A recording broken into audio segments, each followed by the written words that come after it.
नमस्कार। अभी हम लोगों ने इस कुंडली के पहले, दूसरे और तीसरे भाव के बारे में चर्चा की। आइए देखते हैं इस पत्रिका में चौथे भाव की स्थिति क्या है। जैसा कि आप लोग जानते हैं, विशेषकर जो लोग ज्योतिष का अध्ययन करते हैं उन सबको पता होता है कि चौथा भाव जहां 2 नंबर लिखा हुआ है, काल पुरुष की कुंडली में यह चौथा भाव कहलाता है। और चतुर्थ भाव का जो स्थायी कारक ग्रह है वह चंद्रमा है। और यह जिस कुंडली की अपन चर्चा कर रहे हैं, इस कुंडली में चौथे भाव में 2 नंबर लिखा हुआ है। तो यहां इस भाव का स्वामी शुक्र हुआ। हम लोग यह भी जानते हैं कि किसी भी भाव का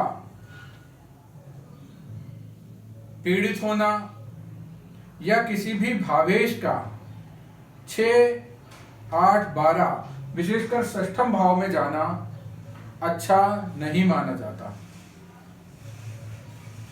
इस कुंडली में क्या स्थिति है कि चौथे भाव का कारक इस पत्रिका के हिसाब से शुक्र छठे भाव में है और 0 अंश का है, अस्त है।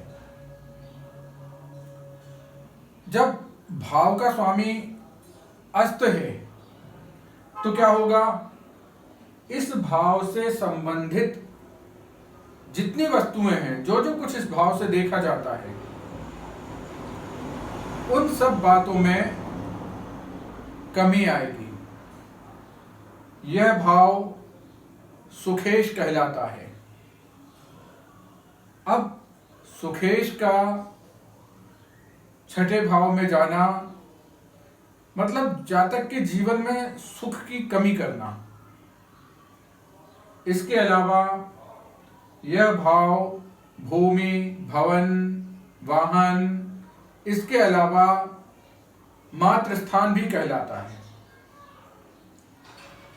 इस भाव का स्वामी जब कुंडली के छठे भाव में है, अस्त है और बलहीन है,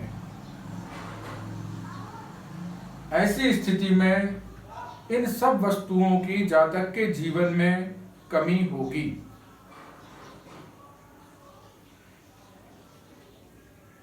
यह भूमि, भवन, वाहन, जैसे कि अभी हम लोगों ने पहले चर्चा की थी कि इस कुंडली में लग्नेश भाग्य भाव में है, वह भी उच्च राशि में। किसके साथ है? तो जो चतुर्थ के कारक ग्रह हैं चंद्रमा, उनके साथ है। यानी अगर देखा जाए तो जो चतुर्थ का कारक ग्रह है चंद्रमा, वह भाग्य स्थान में है। और वर्तमान कुंडली में जो चतुर्थ का स्वामी है, वही भाग्य का भी स्वामी है और वो है शुक्र। तो यहां पे शुक्र कमजोर है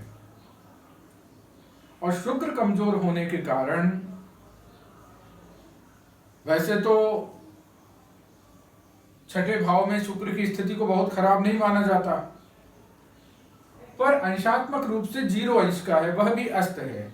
यानी उसके अंदर बिल्कुल भी पावर न होने के कारण वो इनमें से किसी भी तरह का कोई भी सुख देने में सक्षम नहीं है। न इनको भूमि का सुख, न इनको भवन का सुख, न इनको माता का सुख। देखो, माता तो होए, मात्र सुख के लिए हम चंद्रमा को जरूर देखेंगे। अब इस कुंडली में क्या है कि स्थायी कारक ग्रह चंद्रमा, तो भाग्य से माताजी इनकी अच्छी रही, भाग्य में बैठी रही, इनके कैरियर के लिए सहायक रही। परंतु जब चतुर्थ भाव का स्वामी, कुंडली के चौथे भाव का स्वामी कुंडली के छठे भाव में होता है, तो ऐसा व्यक्ति चतुर्थ भाव के सुखों से दूर हो जाता है। ऐसा व्यक्ति अपनी माता का कहना या तो मानता नहीं है और या उस बातों को सुन के भी अनसुना करता है।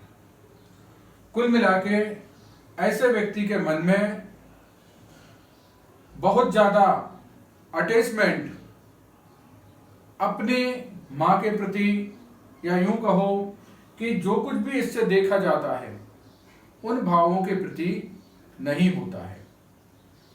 चंद्रमा भाग्य में है, ये एक अच्छी स्थिति है, परंतु इस भाव से अगर गिना जाए तो चंद्रमा अपने से षष्ठ भाव में है। छठे भाव में कोई भी ग्रह पीड़ादायक होता है। यहां पे किसके साथ है? लग्नेश के साथ है। लग्नेश कौन है? शनि है। और शनि के साथ में जब चंद्रमा बैठ जाता है तो ऐसा कहते हैं कि विष दोष का निर्माण करता है। यानी चंद्रमा जिन वस्तुओं का कारक है उन वस्तुओं से संबंधित सुखों में कमी करता है, टेंशन देता है, क्योंकि चंद्रमा मन सो जाता है। चंद्रमा मन का कारक ग्रह है। और विष योग में क्या होता है? एक हिसाब से ये कान में जहर घोलने वाली बात होती है। किसी ने कुछ कह दिया, मन दुखी हो गया। कुल मिला के यह चंद्रमा भाग्य भाव में तो है, लेकिन षष्ठ भाव का स्वामी भी है, रोग भाव का स्वामी है।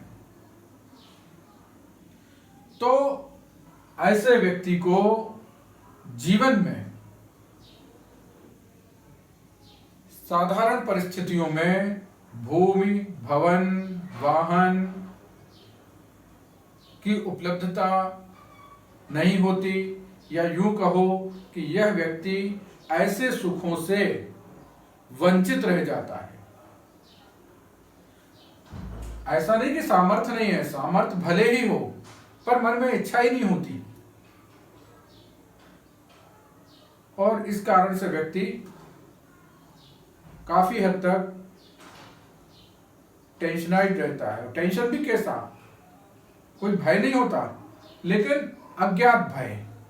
एक जिस व्यक्ति का मन दुखी होता है ना, उसके मन में तमाम प्रकार की शंकाएं कुशंकाएं आती रहती हैं और उसके अंदर नेगेटिव सोच ज्यादा बढ़ जाती है। ऐसा व्यक्ति को हमेशा एक अज्ञात भय जैसा कहीं न कहीं जीवन में लगा रहता है। तो यह था इनकी जन्म कुंडली का चतुर्थ भाव का विश्लेषण। नमस्कार।